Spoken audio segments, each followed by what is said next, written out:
The next time someone tells you we can trim the budget by cutting aid, I hope you will ask whether it will come at the cost of more people dying.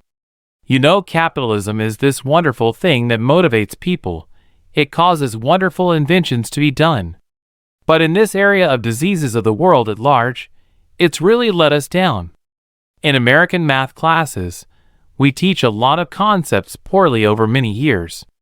In the Asian systems, they teach you very few concepts very well over a few years. Certainly, there's a phenomenon around open source. You know, free software will be a vibrant area. There will be a lot of neat things that get done there.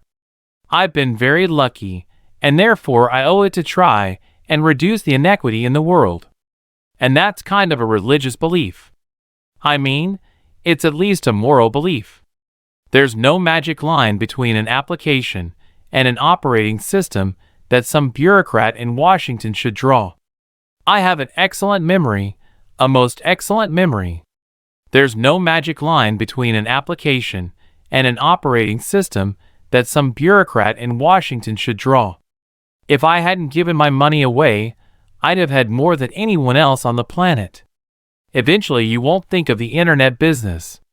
You'll think of it more like news, weather, sports, but even that taxonomy isn't clear. Google's done a super good job on search. Apple's done a great job on the iPod. I don't think there's a boundary between digital media and print media. Every magazine is doing an online version. Corruption is one of the most common reasons I hear in views that criticize aid. One of the statistics that always amazes me is the approval of the Chinese government, not elected, is over 80%.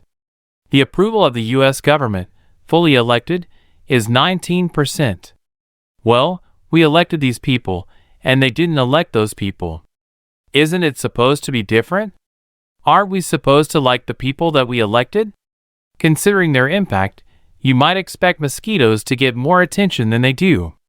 Sharks kill fewer than a dozen people every year, and in the U.S., they get a week dedicated to them on TV every year.